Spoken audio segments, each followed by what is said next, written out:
first step towards achieving your dreams is having the right coach. Get the best education with Ayurveda PG Preparation app and make your AIAPGETPSCAMO dreams come true. Download the app now.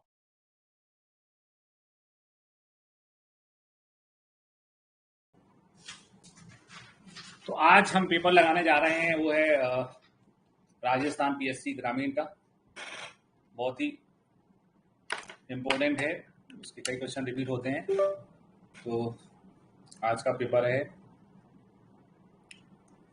Rajasthan PSC यानी RPSC, जो कि हुई थी 2011 में, और ये ग्रामीण चिकित्सक के लिए थी, ग्रामीण क्षेत्र में इन लोगों की पोस्टिंग के लिए थी। आइए स्टार्ट करते हैं। सबसे पहला क्वेश्चन है कि दिवा न तन प्रयुक्तम यम, दिन में किसका प्रयोग नहीं करना चाहिए। तो ये चरक में दिनचर्या में आता है कि अंजन यानी रसांजन का प्रयोग जो है वो दिन में नहीं करना चाहिए, रात्रि में करना चाहिए। तो इसका पहले का आंसर जो है सी है, रसांजन। दूसरे क्वेश्चन में आते हैं प्रायोगिक धूमपान के कितने काल होते हैं। तो प्रायोगिक धूमपान के काल जो है वो चरक में कितने बताए गए हैं, 8 बताए गए हैं। इसको डार्क में कर देते हैं। पहले का है रसांजन, दूसरे का है 8। फिर आते हैं वक्षेत दंत पवनम सूत अनुरूप दंत पवन सेवनार्थ कितने काल बताए गए हैं। दंत पवन जो है द्विकालिक, 2 काल होते हैं दंत पवन के। बागवट ने भी बताया, चक्रपाणी ने भी बताया कि दंत पवन के कितने काल होते हैं, 2 बार होते हैं। चौथे क्वेश्चन में आते हैं कि पर्युषित होने पर भी सेवनीय है ना। तो बासा होने पर बहुत सारी चीजें सेवन करने योग्य नहीं रह जाती हैं, लेकिन बासा होने पर आप हरितकम यानी कि अदरक वगैरह ले सकते हैं। तो इसका आंसर पर्युषित होने पर जो सेवनीय है उसका आंसर है हरितकम, है ना। थोड़ा सा नया क्वेश्चन है, आप चाहें तो इसका जो रेफरेंस नंबर है वो भी नोट कर सकते हो। तो ये सदव्रत का वर्णन, सदव्रत वाला चैप्टर जो चरक का है 8वां चैप्टर, उसमें बताया गया है। वहां से क्वेश्चन बना हुआ है कि कुछ चीजें पुरानी ली जाती हैं, पर्युषित होने पर, बासी होने पर भी, तो कुछ चीजें जो है वो मना होती हैं। तो वो क्या है मैं बता देता हूं आपको। न पर्युषितम अन्नतम मांस हरितक शुष्क शाक फलेब, है ना। यानी हरितकम सूखे साग फल आदि को छोड़कर बाकी बासा पदार्थों को भक्षण नहीं करना चाहिए, ये इसका अर्थ है। श्लोक है, इसका रेफरेंस आपको बता देता हूं। चरक संहिता में सूत स्थान का 8वां चैप्टर है, उसका 20वां है।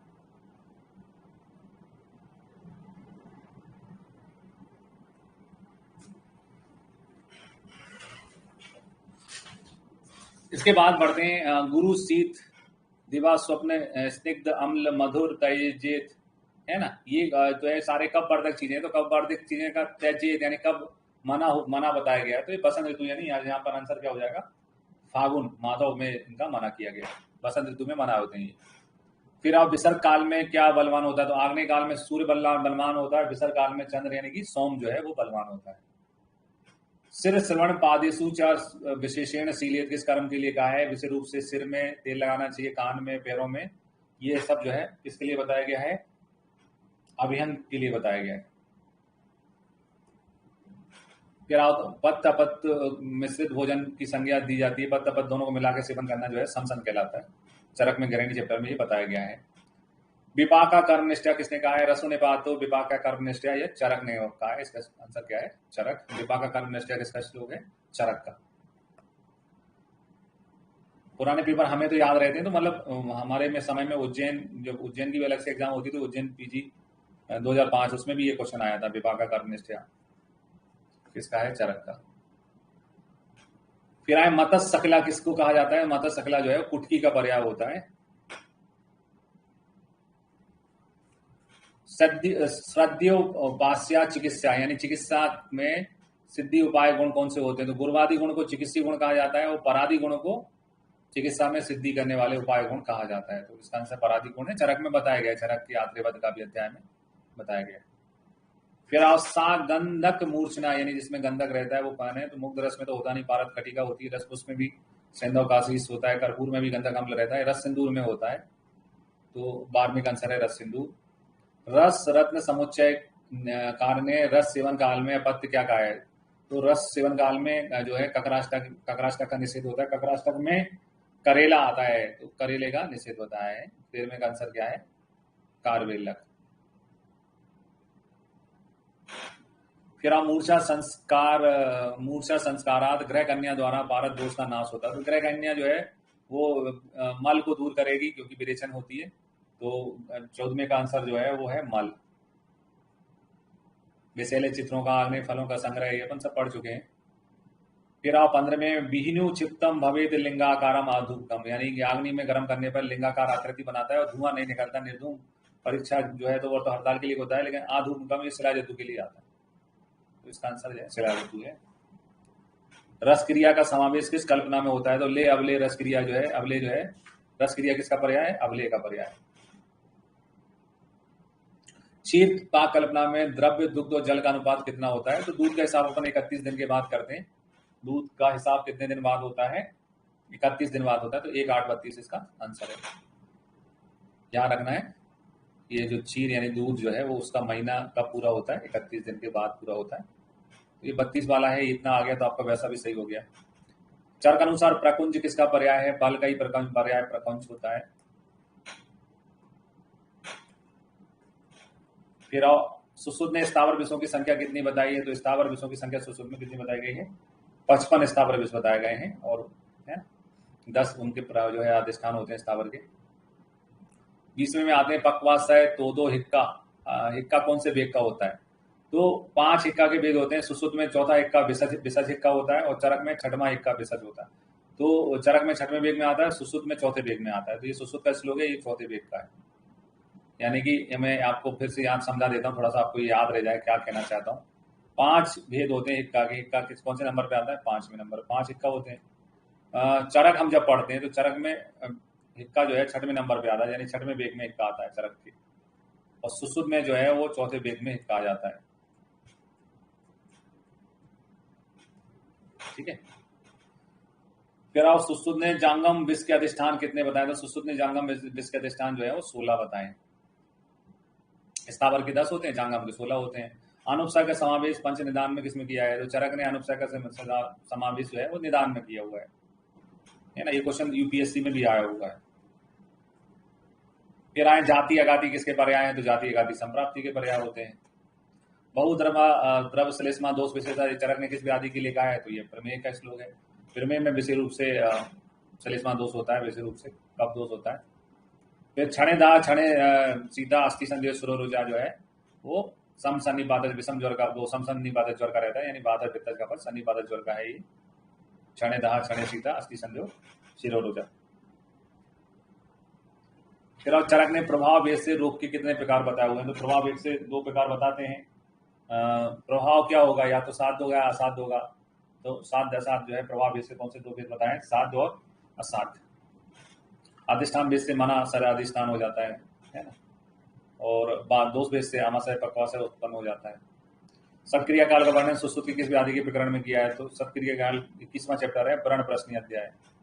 तो सत्क्रिया काल किस आचार्य की देन है? सत्क्रिया काल का वर्णन कौन से चैप्टर में है? संख्या क्या है? वो सारे क्वेश्चन एग्जाम में बनते हैं, तो बहुत ही इंपॉर्टेंट है, बहुत पूछा जाता है। सत्क्रिया काल का वर्णन सुश्रुत में 21वां चैप्टर है, सूत्र स्थान का व्रण प्रश्न अध्याय, बहुत ही इंपॉर्टेंट है, ध्यान रखना, बार बार पूछा जाएगा। तो चैप्टर नंबर है 21 सूत्र स्थान का व्रण प्रश्न सूत्र 21। ठीक है। 27वें में आते हैं। 27वें का आंसर क्या है? स्पिक ग्रीवो उदर शुष्कता जो है वो किसके कारण होती? मांसक्षय के कारण होती है। सत्क्रिया काल में रोगों का कारण क्या है? सोतोदुष्टि, बीमार गमन, शिरोग्रंथि, खा वेगोण्य। तो सत्क्रिया काल में रोगों का कारण कुपितानामि दोषाणाम यद खा वेगोण्यम तद जायते व्याधि तद उपयोग। जहाँ खा वेगोण्य होता है वहीं पर क्या उत्पन्न होती है? व्याधि उत्पन्न हो जाती है। तो इसका आंसर क्या होगा भाई? 29 का डी आंसर। कुपितानामि दोषाणाम शरीर परिधावात यद खा वेगोण्यम तद व्याधि जायते। वहीं पर जहाँ खा वेगोण्य होता है वहीं पर व्याधि उत्पन्न हो जाती है। तो यहाँ पर आंसर खा वेगोण्य। फिर आचार्य चरक ने किस दोष की विकृति को पाप कहा है? पापमा कहा है। तो विकृत कफ को पापमा बोला है। है ना, प्राकृतिक बल को बल कहते हैं, श्लेष्मा ओज कहते हैं, और विकृत को पापमा कहते हैं। एक रोगी महारुजा सहित उदर में अश्म के समान घन उन्नत पिंड से ग्रस्त है, उसका निदान क्या है? तो जो रोगी है उसको बहुत पेन है, ठीक है, और वो पत्थर के समान कठोर उसको पेन फील होता है, तो वो त्रिदोषज गुल्म का है। रक्तज गुल्म में तो गर्भ जैसे लक्षण मिलते हैं, त्रिदोषज गुल्म का होता है। सुसु ने प्लिया वृद्धि किस धातु के क्षय से, बताइए, क्षय से। तो रक्त वृद्धि से होती है और मेद के क्षय से होता है। तत् अभावश्च शीरते शरीराम, तत् है ना, किसके अभाव से शरीर का शीरण हो जाता है? तो ओज के से होता है। चरक मतानुसार गर्भणी मासा मास परिचय में दूध मधु और घृत का प्रयोग किस में बताया गया है? तो दूध मधु घृत जो है, पहले में तो क्षीरम अनुष्कतम है, दूसरे में क्षीर घृत है, और तीसरे में क्षीर घृत और मधु आता है। तो तीसरे महीने का है। पहले में क्षीरम अनुष्कतम यानी खाली क्षीर लिया जाता है, दूसरे में क्षीर सर्पी, और तीसरे में क्षीर सर्पी और मधु। तो यहाँ पर 34 में आंसर तीसरा है। चौथे में तो नवनीत आ जाता है ना। और सुश्रुत के अनुसार स्त्री सोनी में कितनी अस्थियां होती है? तो चरक में जो है वो 3 होती हैं, बागवट में 4 होती हैं, सुश्रुत में 5 होती हैं। आंसर क्या है? 5। सुश्रुत ने गर्भ छिद्र आश्रित पेशियों की संख्या कितनी बताई है? तो अपत्य मार्ग में 4 होती हैं, गर्भ छिद्र आश्रित जो है वो कितनी होती है? 3 होती है। 3 गर्भ छिद्र आश्रित होती है, 3 शुक्र आर्तव को प्रवेश कराने वाली होती है। तो गर्भ छिद्र आश्रित 3 होती है, 3 शुक्र आर्तव को प्रवेश कराने वाली होती है, और 4 अपत्य मार्ग में होती है। अपत्य पथ में 4 होती है ना।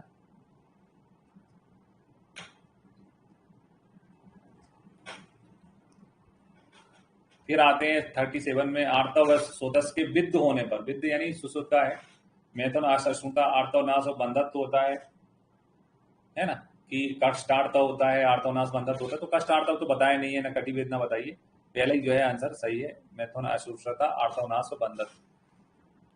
चरक मतानुसार गर्भ शिशु का स्पंदन कौन से माह में प्रारंभ होता है? तो स्पंदन जो है वो तीसरे माह में दोहिध्या हो जाती है, चरक में तो दोहिध्या हो जाती है, तो तीसरे माह में स्पंदन चालू हो जाता है। सुश्रुत ने अपरापातन के लिए प्रसूता के पानी पात तल पे किसका लेप लगाने के लिए बोला है? तो प्रसूता के पानी दाल पे जो है लांगली को गर्भपात नहीं कहते हैं, लांगली मूल का गर्भ लगाने के लिए बोला है। स्नोई क्षीर का सिंचन बोला है मूर्धा पे, और लांगली का लेप बताया। करणी योनि रोग चरक अनुसार किस विकृति से होता है? तो करणी उसके नाम में छुपा है, का और रा, करणी यानी करण है, तो का और रा उसके नाम में छुपा हुआ है, कफ रक्त दोष से होती है। तो करणी का इसका आंसर क्या है? कफ रक्त।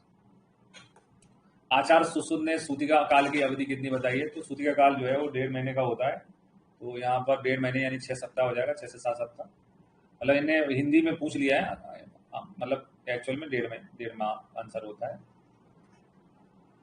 चरक अनुसार स्थिरत्व गर्भ जो है कौन से महीने में स्थिर हो जाता है? तो चौथे महीने में जो है गर्भ जो है गर्भाशय में स्थिर हो जाता है। निष्ठिविका, गौरव, अंगसात, तंद्रा, ये सब जो है किसके लक्षण है? सद्दो ग्रीस ग्रेवा के लक्षण है।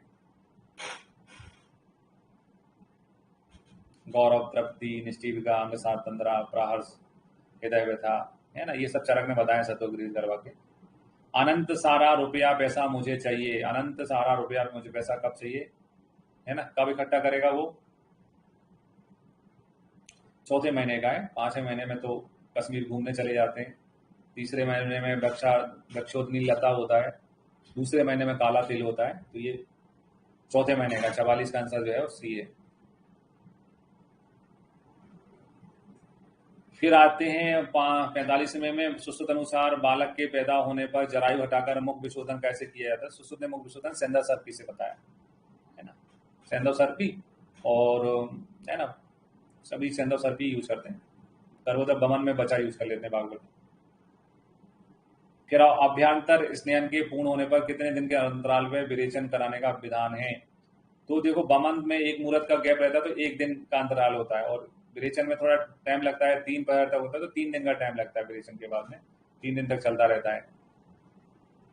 तो ये फंडे हैं याद करने के। बमन के बाद में 1 दिन का गैप होता है, विरेचन के बाद 3 दिन का गैप होता है। बमन की प्रवर शुद्धि में क्रमशः कितने वेग आते हैं? तो 8 वेग आते हैं बमन की प्रवर शुद्धि में, और जो मात्रा होती है वो कितनी होती है? 2 प्रशस्त होती है, 2 प्रस्त होती है। आचार्य सुश्रुत ने निम्नलिखित में से किसमें विरेचन का विधान बताया? प्रतिशय में, मंदाग्नि में, मूत्राघात में, अतिस्थौल्य में। ठीक है। तो सुश्रुत ने थोड़ा टिपिकल क्वेश्चन है, मतलब नभ विधि से हमें तो कुछ होता ही नहीं, मंदाग्नि में क्वेश्चन नहीं, मूत्राघात में बताया उन्होंने।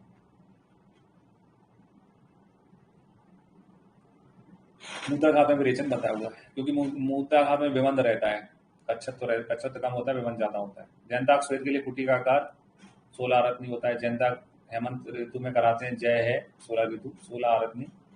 चरक अनुसार पांडु रोग में किस प्रकार का संशोधन कराना चाहिए? तो पांडु रोग में तो कामली तो कामला में मृदु विरेचन होता है, पांडु में जो मेदी का भक्षण पांडु होता है उसमें तीक्ष्ण संशोधन रहता है। तो यहाँ पर थोड़ा तीक्ष्ण आंसर सही है, मृदु मध्यम तो सही नहीं होंगे। स्पेशली उनको मेदी का भक्षण पांडु पूछना चाहिए, ज्यादा आंसर सही था। चरक मतानुसार जीर्ण ज्वर में श्रेष्ठ पत्यतम द्रव्य है। जीर्ण ज्वर का नाम जो है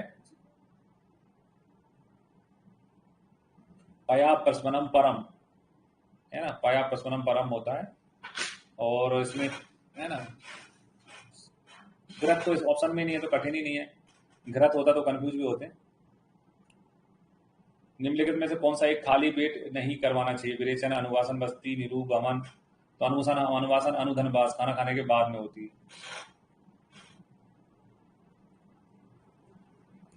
चरक मतानुसार सन्निपात ज्वर की चिकित्सा है कफ स्थान अनुपूर्वा। तो कफ स्थान अनुपूर्वा चिकित्सा किस किस में होती है? तो एक तो सन्निपात ज्वर में होती है, दूसरा मदार्थ में भी होती है। मदार्थ में भी कफ स्थान अनुपूर्वा चिकित्सा होती है। वास्त स्थान अनुपूर्वा जो है त्रिदोषज मूत्रकक्ष में, बात स्थान अनुपूर्वा। सर्पी गुण का चक्रदत्त ने वर्णन किस रोगाधिकार में किया हुआ है? 54 का आंसर है राजयक्ष्मा। काय में किया हुआ है सर्पी गुण का? तो 54 का आंसर ए है भाई। इनको कोई पुराने कंसेप्ट हो ठीक कर लें। चरक में छच्छीन है, चरक में तो मालूम है कि छच्छीन है। रक्तपित्त में भी तो वही सर्पी गुण वगैरह यूज होते हैं चरक में भी। फिर आओ चरक मतानुसार पक्षाघात की चिकित्सा का क्रम क्या है? तो पक्षाघात में पहले क्या कराते हैं जो है, पहले उसमें स्नेहन स्वेदनम विरेचन, स्वेदनम स्नेहयुक्तम विरेचनम करके श्लोक है, स्वेदनम स्नेहयुक्तम विरेचनम। संसर्जन हेतु पत्र का सही क्रम है पेया विलेपी कृत अकृत यूज कृत यूज, पेया विलेपी अकृत उकृत यूज, सही है, पहले ही सही है। संपूर्ण पंचकम चिकित्सा का उपयोग किस रोग में किया जाता है? कुष्ठ में है। कुष्ठ में अपन पढ़ते हैं कि 15 दिन में वमन कराना चाहिए, 1 महीने में विरेचन कराना चाहिए, 6 महीने में रक्त मोक्षण कराना चाहिए और 3 दिन में नस्य देना चाहिए। फिर आप भागवत अनुसार निम्नलिखित में से कौन सा व्याधि समूह के लिए अग्नि पुनर्स्थापन चिकित्सा प्रमुख सिद्धांत है? तो ये आपस में कनेक्ट रहते हैं, आर्सतिसार ग्रहणी, इसके लिए अग्नि पुनर्स्थापन चिकित्सा की जाती है, आर्सतिसार ग्रहणी। और एक अपना फंडा भी था कि आपस में जुड़े रहते हैं, आग करके फॉर्मूला होता है अग्नि आर्सतिसार और ग्रहणी। संख्या में रस 8 है, ऐसा किसने कहा है? तो संख्या में 8 जो है कुमार वो भद्र शकुंतला मोहित हुई हिरण पे कुमार वीर ने धर पकड़ा, धर्मार्गव बड़े धर्मार्गव धर पकड़ा, इनने सबसे ज्यादा संख्या 8 बताए। भद्र का अपने 1 है, शाकुंतले में 2 है और कंकायन में अनंत है। फिर आओ निम्नलिखित में से अपृथक भाव किसके साथ विशुद्ध रूप से संबंध है? संभाव अपृथक भाव हो, संभा जो चीजें अलग नहीं की जा सकती वो अपृथक जो है वो संभाव्य संबंध होता है। आचार्य चरक ने अग्रय प्रकरण में आमलकी को कहा है, आमलकी वयस्थापना नाम है ना, वयस्थापन होती है। पिपली का भार हण ध्वत परीक्षा किससे संबंधित है? सार परीक्षा से संबंधित है। 10वीं परीक्षा में जैसे चीटियां जो है वो कमजोर होती है लेकिन अपने से भारी चीजों को उठा लेती हैं, वैसे किसी व्यक्ति को केवल देख के बलवान नहीं मानना चाहिए। हो सकता है उसके पास सार अच्छा नहीं हो या दुबला पतला व्यक्ति हो उसके पास सार अच्छा हो। तो ये चरक में 10वीं परीक्षा में बताया गया है। फिर और जाति सूत्रीय नामक अध्याय का वर्णन किसमें है? तो जाति सूत्री अध्याय तो चरक का ही है, चरक सारिस्थान का है। अन्नपान विधि अध्याय चरक संहिता में कौन से चतुष्क में आता है? तो BSNL क्रिया करके अपना फॉर्मूला है। तो अन्नपान सबसे लास्ट में आएगा, 64 का आंसर होगा डी। ये अपना फॉर्मूला था, BSNL साइलेंट होता था, KRYA BSNL क्रिया। पहला भैंसक चतुष्क, दूसरा स्वस्थ चतुष्क, तीसरा निर्देश चतुष्क, फिर कल्पना चतुष्क, फिर रोग चतुष्क, योजना चतुष्क, और लास्ट वाला 7वां होता था अन्नपान चतुष्क। तो यहाँ पर आंसर जो है वो 7वां है। चरक संहिता कल्प स्थान में कितने अध्याय हैं? कल्प सिद्धि में है 12। चरक ने कारण द्रव्यों की संख्या कितनी बताई? तो कारण द्रव्य 9 होते हैं, पंचमहाभूत और आकाशमान के साथ काल।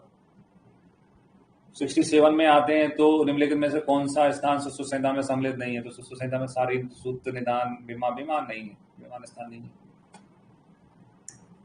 चरक मतानुसार गुण के आधार पर विपक्षी के कितने भेद होते हैं? तो गुण के आधार पर विपक्षी के कितने भेद होते हैं? 3 भेद होते हैं, है ना, प्रवर, पितृवर, मध्यम, ऐसा करके 3 भेद होते हैं। अपने से बेटर हो सकता है, अपने से लो हो जाता है, अपने से समान हो सकता है। सुश्रुत ने संवत्सर का कितने संवत्सर का युग माना है? तो 5 संवत्सर का माना है एक, और अष्टांग में 2 है, अष्टांग संग्रह में क्योंकि संख्या में 2 है, तो 2 संवत्सर का ये एक युग बताते हैं अष्टांग संग्रह। बुध में कौन सा छेदन किया जाता है? बुध का आर्द्र चंद्रांकुल, अर्धांकुल होता है प्रमाण, तो अर्ध चंद्राकार छेदन किया जाता है। निम्न में से कौन सा एक पायना के रूप में होता है? तो पायना कौन कौन सी होती है? उदक पायना होती है, तेल पायना होती है, क्षार पायना होती है, तो घृत, दुग्ध, तेल, तक्र या तेल पायना होती है। चरक अनुसार अर्श रोग का अधिष्ठान क्या है? अर्श का फंडा है तुम महान, तू महान। तो चरक तो जो है अच्छे से बात करते हैं, तुम महान, ये चरक का है, और ये जो है सुश्रुत का है। त्वकमेद होता है सुश्रुत का। बड़ा स्थान, पक्व स्थान बड़ा होने पर पूर्ण निर्माण दूसरा वेदन कितनी दूरी के अंतराल पे किया जाता है? तो ज्यादा बड़ा हो तो 2 या 3 अंगुल के डिफरेंस में ही किया जाता है। 73 का आंसर 2 से 3 अंगुल।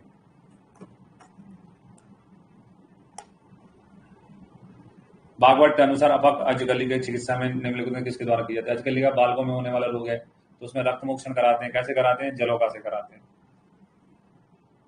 जलोका से रक्त मोक्षण कराते हैं। फिर आओ, सुश्रुत ने निम्नलिखित में से कौन सा भग्न कच्छ साध्य बताया है? तो सुश्रुत ने जो भग्न बताया हुआ है, कपाल का तो असाध्य होता है, कपाल यानी माथा फट गया तो ठीक नहीं होता है।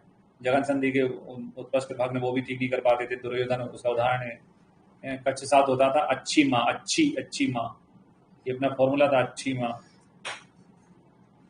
माँ चाहिए होगी अगर आपका व्रण होगा तो। अच्छी में छा जो है वो ये होता था, तो यहाँ पर छिन्न जो है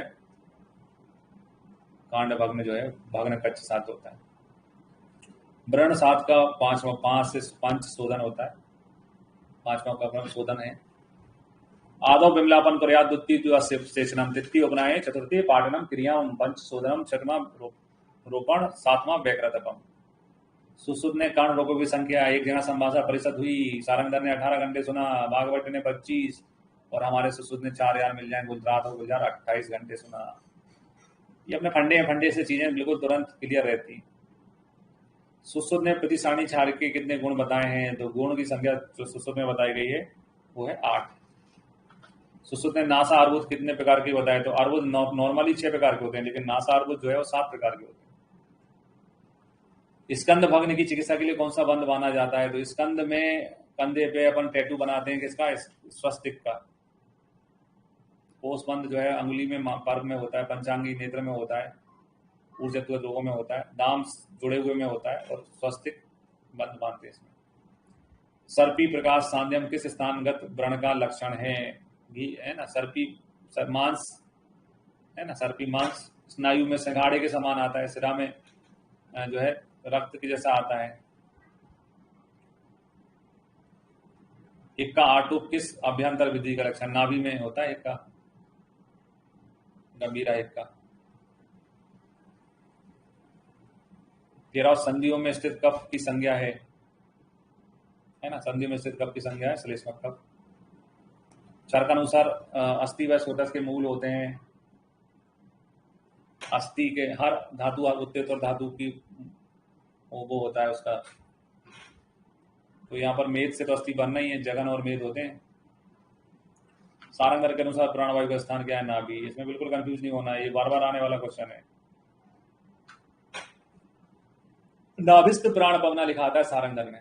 सोतस की गणना सुश्रुत ने किसमें की है? प्रत्यंग में की है। ये भी क्वेश्चन बहुत आता है।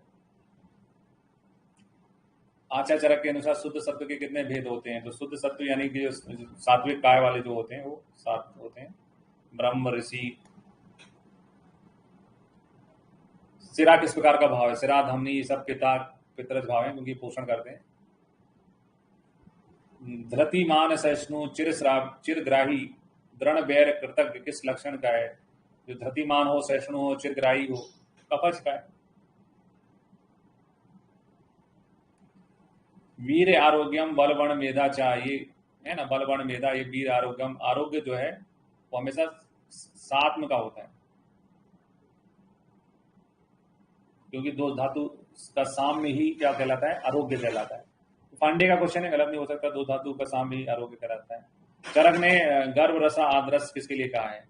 तो भैया गर्भ रसा आदरस जो है वो श्लोक में कंटिन्यूटी में है, लेकिन प्रमेय के उसमें आता है, ये दूसरे में आता है। प्रमेय के दूसरे में या कंटिन्यूस में आता है। क्षमा धरती लोपस्य कप कर्मा बेकारजम, यहाँ उनका कप। फिर आते हैं शब्द अर्ची जल संतानवत किस धातु के ग्रहण में किया जाता है?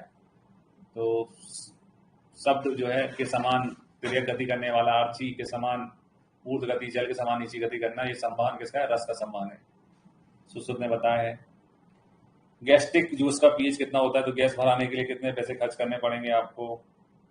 है ना, 1.5 से 2, 2.5। फिर आचार्य चरक ने पवनोत्तम किसको कहा है? तो उत्तम वायु, उदान वायु, उत्तम वायु, उदान वायु। डैश ऋतु में वात दोष की चय अवस्था होती है, यानी किस ऋतु में वात का संचय होता है? तो वात का प्रकोप अपन जो है वर्षा में मानते हैं, तो संचय किसमें होगा? ग्रीष्म में होगा। अधारणी वेग है, अधारणी वेग है, लोभ, क्रोध, शोक, श्वास। निश्वास लिखना चाहिए, ज्यादा अच्छा था, निश्वास होता है। बागवट के अनुसार उद्धर्तन का दोष है, तो बागवट 2 होते हैं तो 2 लाइनें आती है इसमें। कफ हर मेधसा प्राबिलियन, ये सही है। ये सुश्रुत का है, बात हर कफ में तो प्राबिलियन।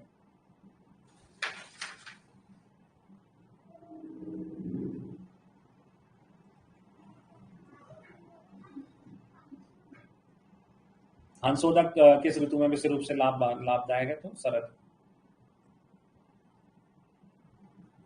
आद्यमान, पीनस, अजीन, मुक्तस्थ किसके लिए कहा गया है? आद्यमान की कंडीशन में, पीनस में, अजीन में, है ना, इस अवस्था में स्नान नहीं करना चाहिए, स्नान के लिए कहा गया।